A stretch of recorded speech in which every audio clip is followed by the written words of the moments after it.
everybody, and welcome to another Q&A. I am unfortunately getting very sick, so this might not be as eloquent as I normally am. But we got some dope fan art by Tactical Box on DeviantArt in the background. I love this because it looks like it's not a kigurumi, it's a mouth.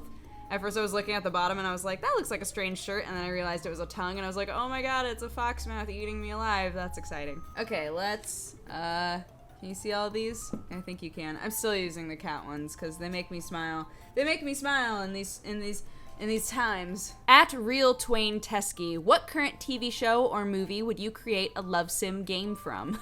That's a great question. I mean, it would have to be something like Supernatural, right?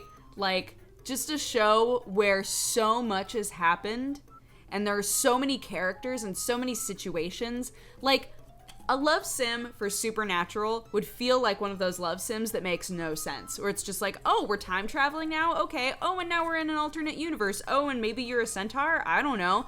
But it would all be canonical. That's what would be so great about it. And you would play Castiel, obviously. And you know, in love sims, there's always that one person that the game is kind of pushing you toward, like the primary love interest, who would be Dean. Oh, by the way, that was the first work question. Don't you love that a question about love sims is a work question? And then this is going to be first personal question. So, at Captain Exostatic, if you could relive a special moment in your life, which would it be and why? I think sometimes it's really easy to forget that first moment when you felt successful at something.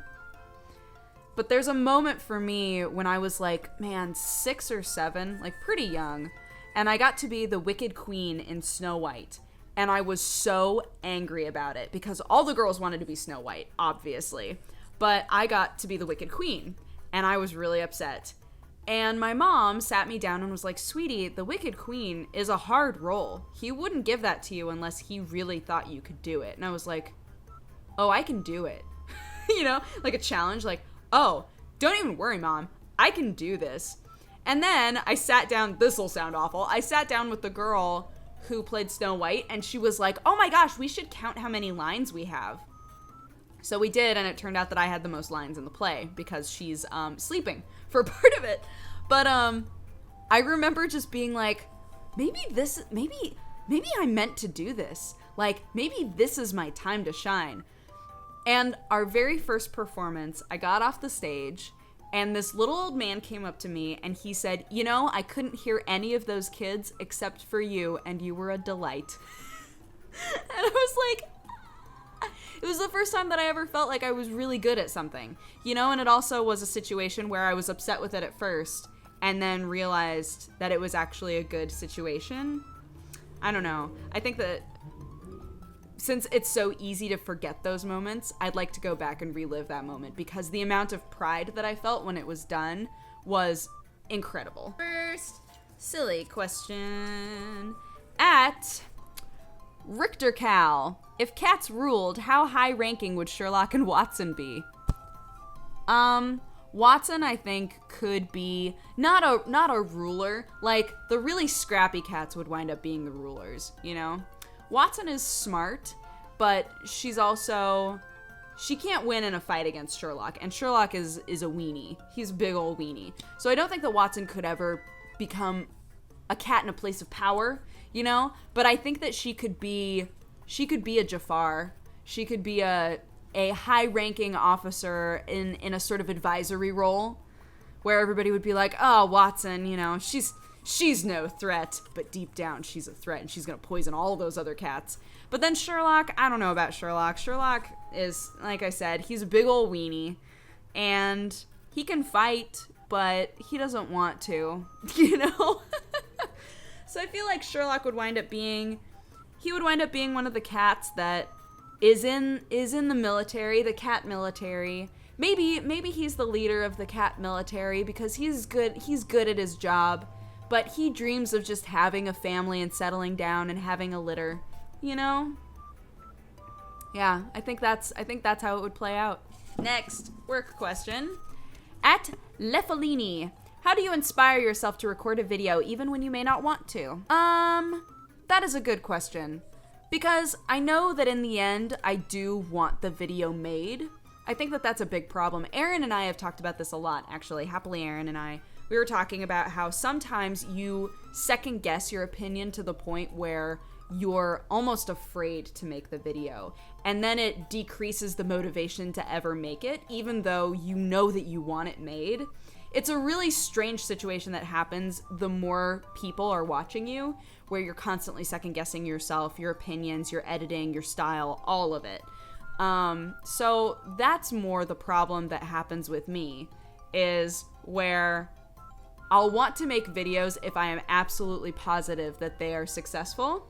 But sometimes I really want to make a video and can't quite motivate myself to do it because I know that it's not doing as well as maybe other videos do. This is getting to be a really convoluted answer. But like, honestly, the answer is just reminding myself that I want to do it is really important.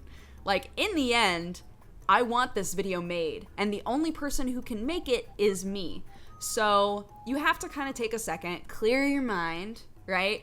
Clear your mind and remind yourself why you want to make that video. Like, why do I want to play that game? Why do I want to make this news video? Why do I want to talk on Coffee Time?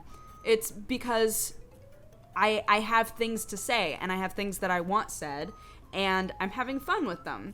But it isn't until I get myself to start that I remember that fun feeling. Second personal question, at Memo in Your Head. What are your goals and aspirations about exercise? Oh, that for some reason went away that I wasn't expecting. So, okay. It's hard because I used to be on dance team. I remember a day back in time when I was really flexible. I'm not that flexible anymore. I can't just do split leaps in the grocery store and think that it's like not weird, you know? But I used to be that person, that weird daughter that would do split leaps down the grocery store aisle, and my mom would be so embarrassed.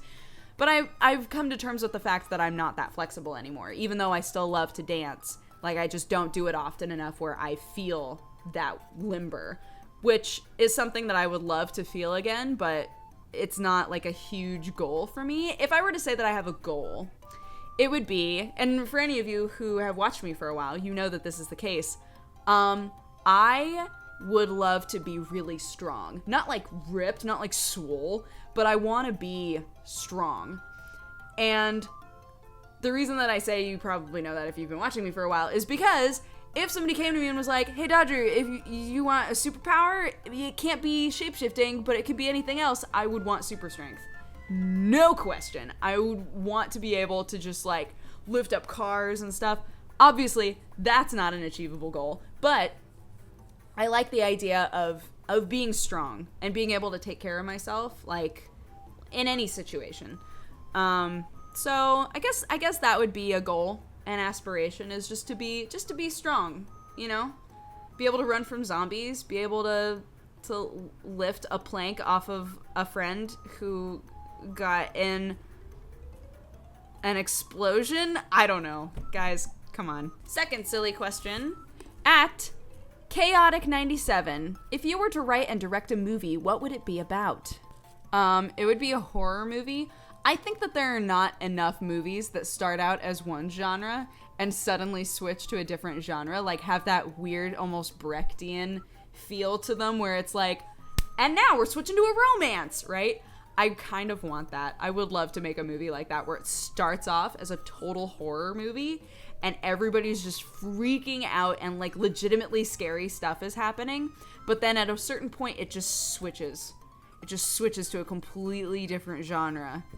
But what would it be about? That's the real question. It would be about a mother whose child is possessed by something and she's locked herself in a safe room to get away from her child, but she's having a weird dilemma within herself because shouldn't she as the mother really be protecting the child? And that's what she asks herself over and over and over again in the movie, to the point where the viewer is like, we get it, you feel really bad about your kid being possessed by a thing.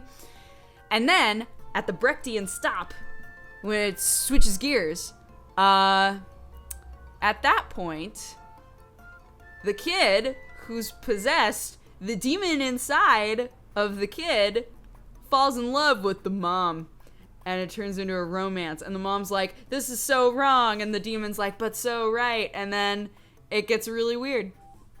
And that would be my movie. Why do you guys ask me questions? Why is this a show? Like, never mind. All right, next work question. At Gamin Pegasus 187, what is one gaming moment that left you saying, WTF? Pretty much every time in a game, there's a Deus Ex Machina that has to do with, no, we beat them with the power of love. Or, no, we beat them with the power of friendship. If it makes sense, this is the only situation in which this makes sense, by the way. The only way that this makes sense in a game, in a movie, in a comic book, I don't care, is if collaboration is involved, right? Like, you didn't have people there to help you out with this thing. I did. Thus, I won because of companionship.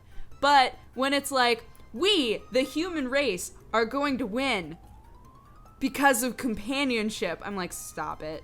Stop it. Like, there's a monster, there are aliens. There are aliens coming to your planet to blow it up, and you're gonna sit there and make a speech at the alien who maybe can't understand you and be like, you know what? Go ahead and blow it up, because at least we had each other. And then the alien's like, oh, never mind. I'm sorry, I didn't realize. And then they no. Fiery Poop of Doom. Are you going to Anime Expo this year? If so, are you going to cosplay? I am going to Anime Expo this year. This might be the first year that we're actually able to wear our jerseys. So Aaron and I have been like, this is our year. But I swear, if they make us stand outside for hours in that sun again, I'm gonna cry. Shout out to Deadpool Girl, who noticed me in the crowd and said, Dodger! And I felt so bad for her because she had like stripped down out of her Deadpool costume, and I no shame.